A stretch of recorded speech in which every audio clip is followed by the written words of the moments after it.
It's Game Boy World, and this is Pachinko Time.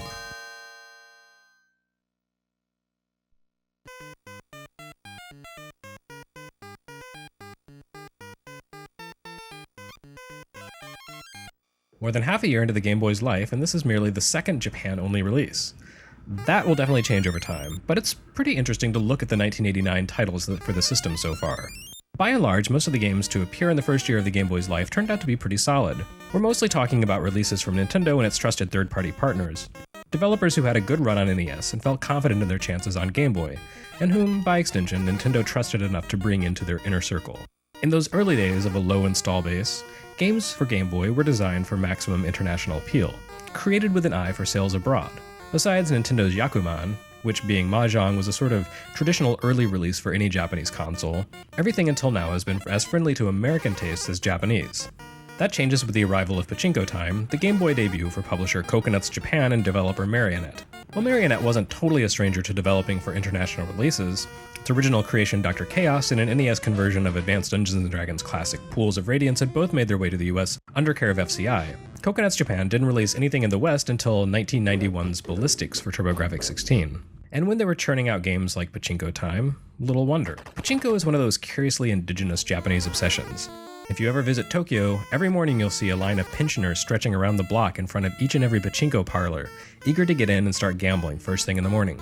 The game of pachinko itself consists of launching tiny steel balls into a chamber decorated with nails, metal posts that cause the balls to drop erratically. Pachinko is materialized in America in various forms, most famously the Plinko minigame on The Price is Right and PopCap's Peggle.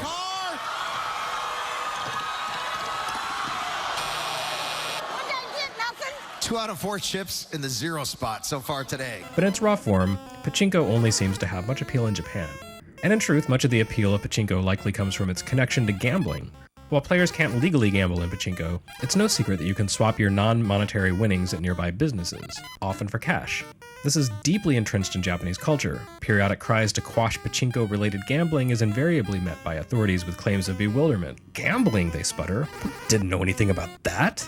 These sketchy monetary rewards certainly account for the popularity of real pachinko, but I'm at an absolute loss to explain the appeal of video pachinko. It's not even like video poker, where some degree of strategy will get you far. Pachinko Time and other similar games offer only a minimum of interaction, and obviously lack anything even slightly resembling financial rewards for winning.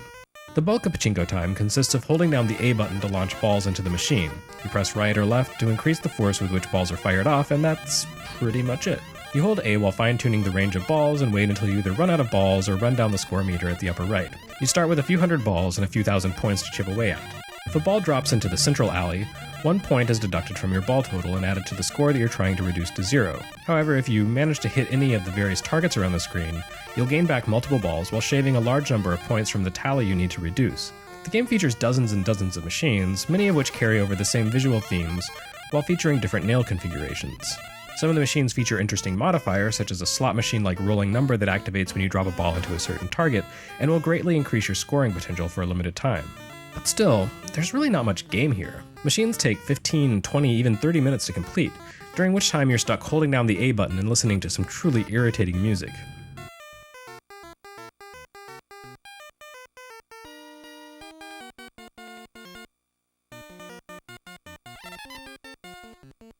To their credit, Marionette tries to add some spice to the game. There's a remarkable level of attention to detail on display, as Pachinko Time allows you to zoom in on different areas of the board to examine the nail arrangements in detail.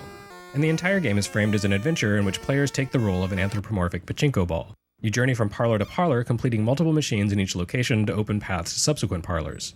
Although it's not designated as such by its title, Pachinko Time appears to be a spin-off or other relative of Coconuts Japan's Pachio-kun series of pachinko adventure games. 1987's Mezase Pachi Pro Pachio-kun for Famicom was developed by Dream rather than Marionette, but the fundamental concept remains much the same, though Pachinko Time is definitely a more bare-bones take on the idea. In this game you need to complete 3 machines per parlor, but otherwise, that's the extent of demands on your time. It lacks the free-roaming adventure element of Pachio-kun.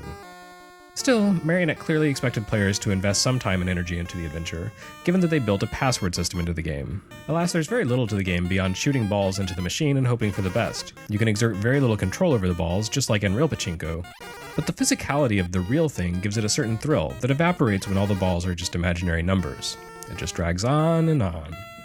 Pachinko Time never came to the US, and for good reason. This was one of the first Japan-only games that remained stranded overseas for being totally inaccessible to foreign audiences, but by the time Game Boy retired, it would have plenty of company. For more games that white people don't want to play, keep reading GameBoyWorld.com.